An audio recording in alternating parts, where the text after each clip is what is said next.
Nigerians in Diaspora Commission, NIDCOM, under the leadership of Dr. Abike Dabiri Erewa, has been described as Africa's trailblazer in diaspora engagements.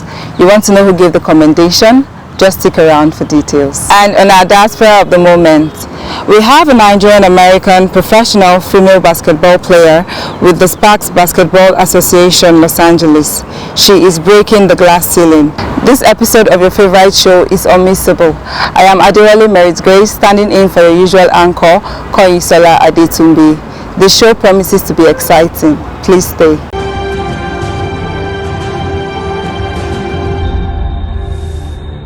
The International Organization for Migration, IOM, facilitated a study tour for NIDCOM by the Namibian delegation to Abuja.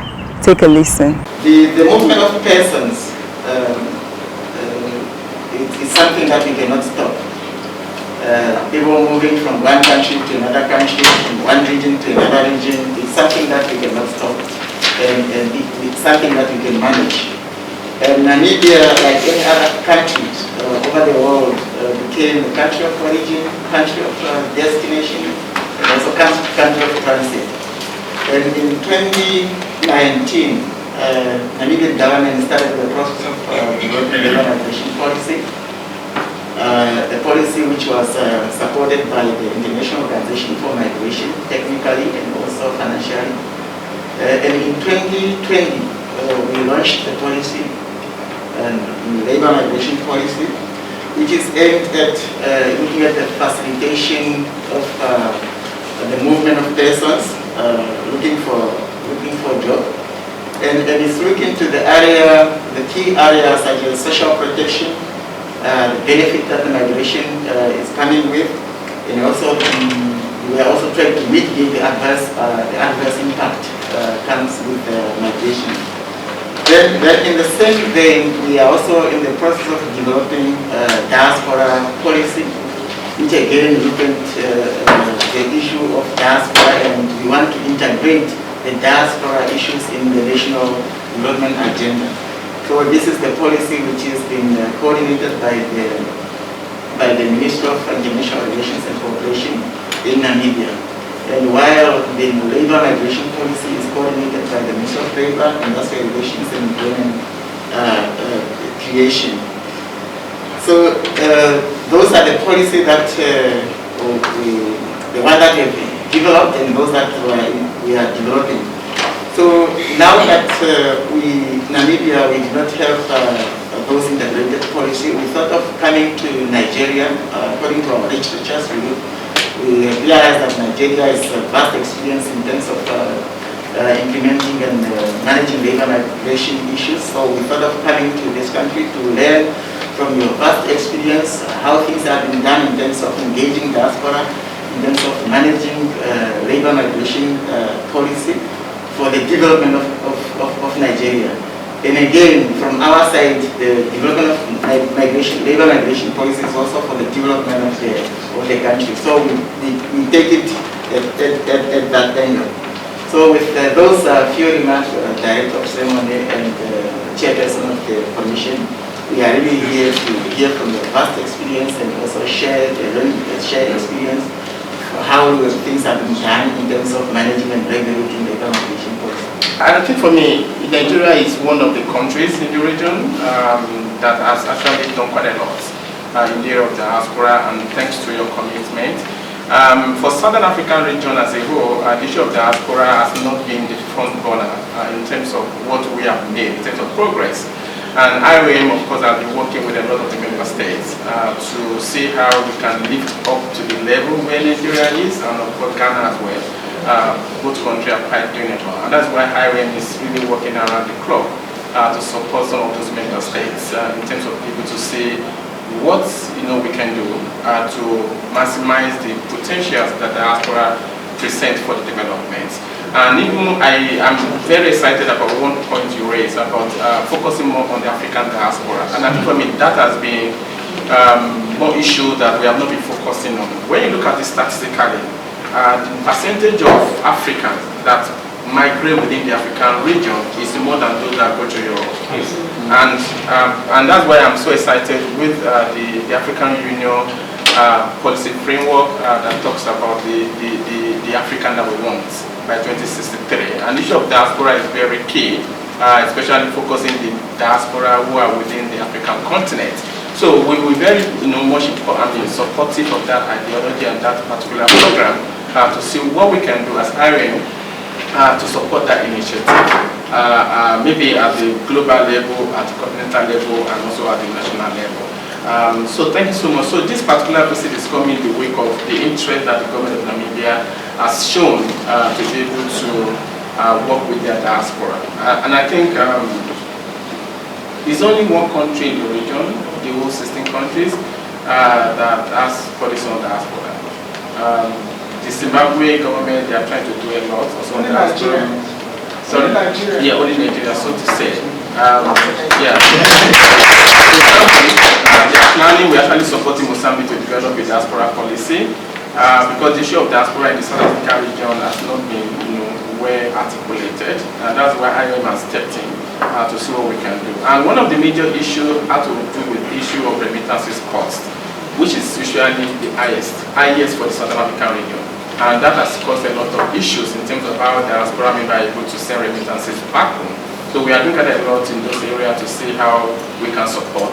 That is usually a yearly program within the SADC. SADC is Southern African Development Community, just similar to ECOWAS. So they usually have this regional consulting process every year. Last year, the issue of diaspora was a very big issue that was discussed, and there was a regional declaration by the SADC member states. I mean, the minister from all the SADC countries. They adopted the declaration for the region to begin to work on the issue of diaspora, looking at it how do we engage diaspora, what are the necessary framework that we need to put in place. You cannot adequately engage diaspora if you don't have a policy, because policies set the framework, the guidelines on what you need to be doing. It's also a way of boosting the courage, the confidence among diaspora members that the government is ready. So this declaration is a more important issue, and the European Union has actually agreed to support the member states to be able to implement some of the recommendations from this declaration. So we are here just to learn because we are going to be working more with the Namibian government to see what we can do in the area of development of policy, in the area of mapping. Registration is also a very big challenge. We don't know how many of those members, Namibia who are diaspora, so whether to create a portal where they can register, like we did similarly for Nigeria some years back. So we're able to see what we can do. So this is like a very unique opportunity, and we actually appreciate all those initiatives that you have highlighted. The investment trust fund is very, very important and very, very great.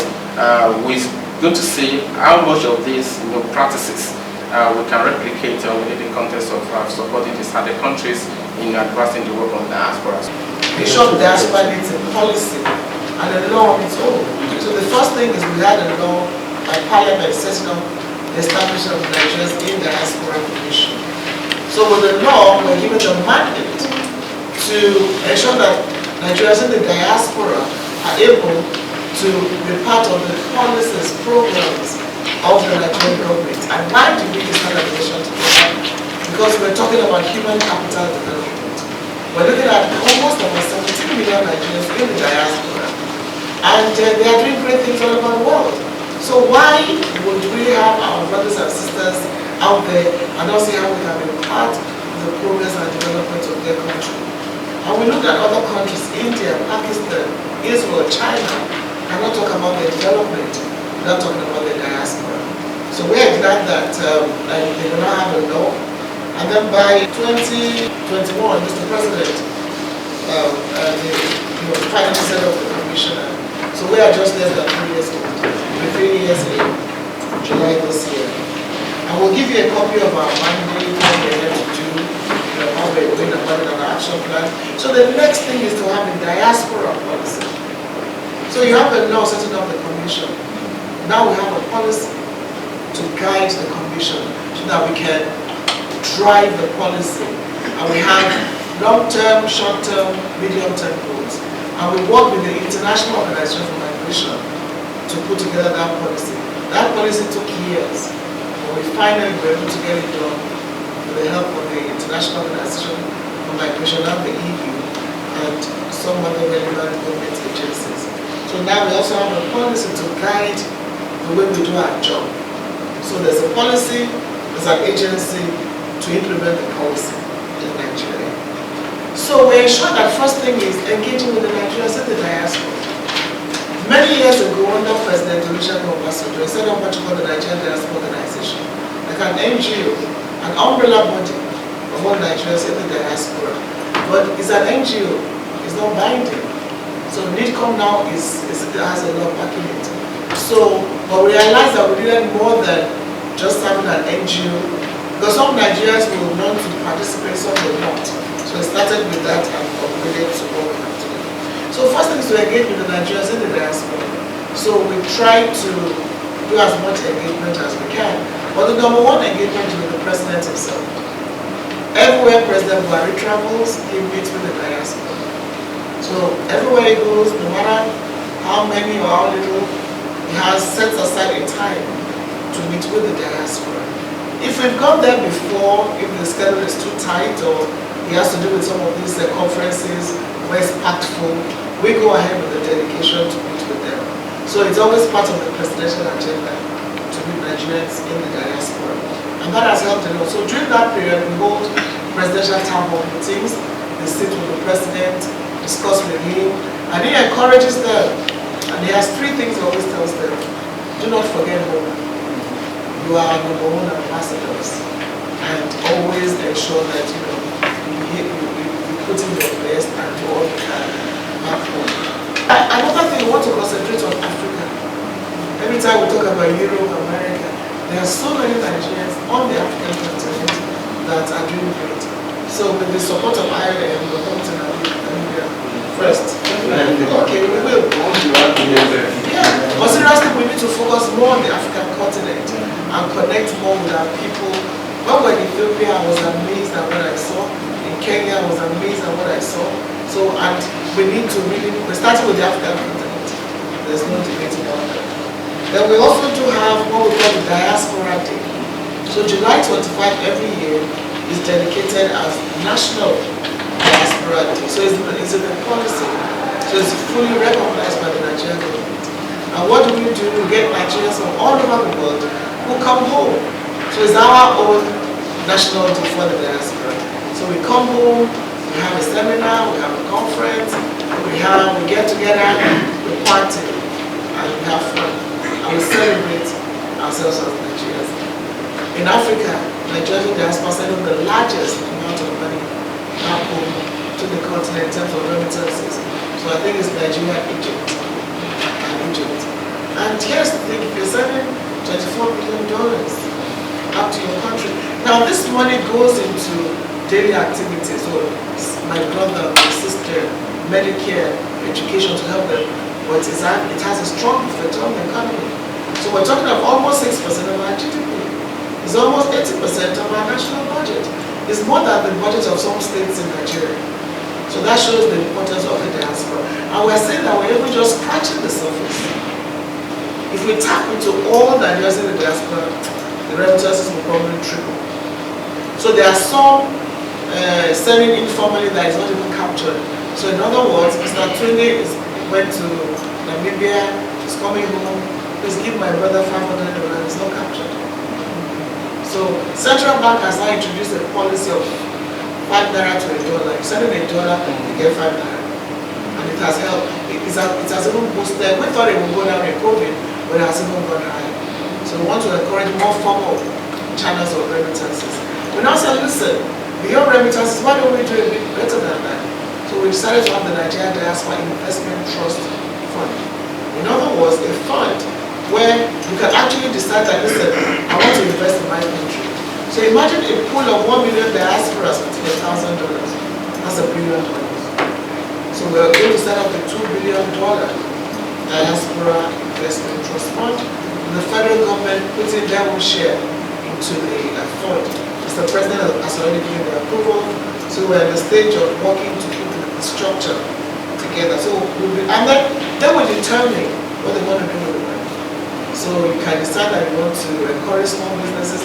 Now it's going to be private sector led. It's not going to be run by government. but government will be there to supervise. So we're looking forward to setting that up by the next, hopefully by the next Daispora. We have the Nigeria Diaspora Investment Summit. That started actually when I was SSA to the President of Diaspora. So we partner with the private sector. So with the NIDCOM on board now, is that NIDCOM and the Nigeria Diaspora Summit Initiative. So what we do is get the diaspora to come home and say, well, we can invest in. And honestly, it's been very successful. So we have them invested in Medicare, agriculture, ICT, educational and food business. And we're quite proud of our summit. And it's getting bigger and better. Last time we had about 400, 500 participants. And then we introduced the housing segment of it, the Diaspora Housing Fair. And we did that because, I don't know about Namibia, but here, the number one problem is you want to buy a house, you want to get a house, you tell your brother, your cousin or somebody to get it for you, and the next thing you don't see anything. The house disappears because they come home and they end up being due, so to speak. So we want to have a situation where you can own your own houses directly. So we started the Diaspora Housing Fair, it was very successful. So we're going to have a standalone Diaspora Housing Fair when Nigerians in the diaspora can just, we're having a pool of off-takers, people who actually do build houses, and they can buy directly from them. So we're also working with the Federal Housing Authority that's going to have a diaspora village. But so a lot of things for the diaspora, where you can just come buy your own home. And then also very interesting is the diaspora mortgage scheme.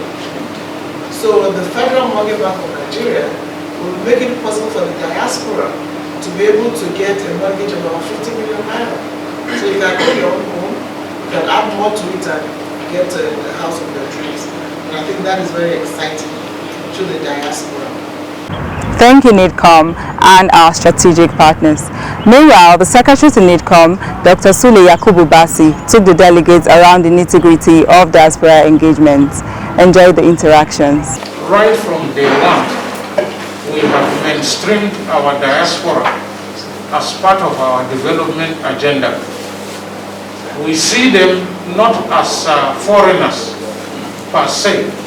We see them as part and parcel of the Nigerian population and the Nigerian story. It's important to keep that in mind. Now there is a new DNA technology that has come up, and many of our compatriots out there are tracing their roots. A Jamaican who did his DNA traced his roots that he to Nigeria, and he came to visiting to Nigeria. He wants to identify which state in Nigeria he comes from and which local government, so as to have a feel of his own roots. And every week we are having those people. So we term them the historic African diaspora. They are tracing their roots back to Nigeria. And many of them are coming with investments. They are coming with technology to influence the economy here. They are not just coming to come and feel good about their historical roots. Now the other pull factor that is a global thing, there are certain developed countries that were controlling their population to such an extent that in families you will get 1.1 children, average children per family 1.1. And so if you go and look at their demographics, people under 35 years old are like 10% or 15%. And so they needed younger people to run their economies. And because of that, they are liberalizing migration by attracting younger people from other countries of the world and other continents. A good example is Canada. We've had what we call the Canada Rush in the past 3-4 years, where they've liberalized their visa procurement for youths, young people with technology skills and the like. And several of our young people have migrated to Canada because they want them there. The world being a global village today, and like you rightly pointed out, leader of delegation, migration is a human right issue. Thank you, NIDCOM and Namibian delegates. This is the second country in Africa after Ethiopia to have understudied NIDCOM within 3 months interval. Kudos to Mama Daispora and her team. Now let's go to Boyalinko for some messages. Not so fast. I'm tired. I want to get out of this country for greener pastures. Just calm down for a minute, please sit down. Do you have a job where you're going to? No, but someone is arranging, listen, Lincoln. Checking out of this country without proper planning is one thing. Unimaginable begin. Yeah. You know, I've been in the diaspora, but legitimately, do great things at home and abroad. As I've been saying, without the proper footing abroad, the risk is not worth it. Listen, Lincoln, it's better to be home than be trapped abroad, or even end up in prison.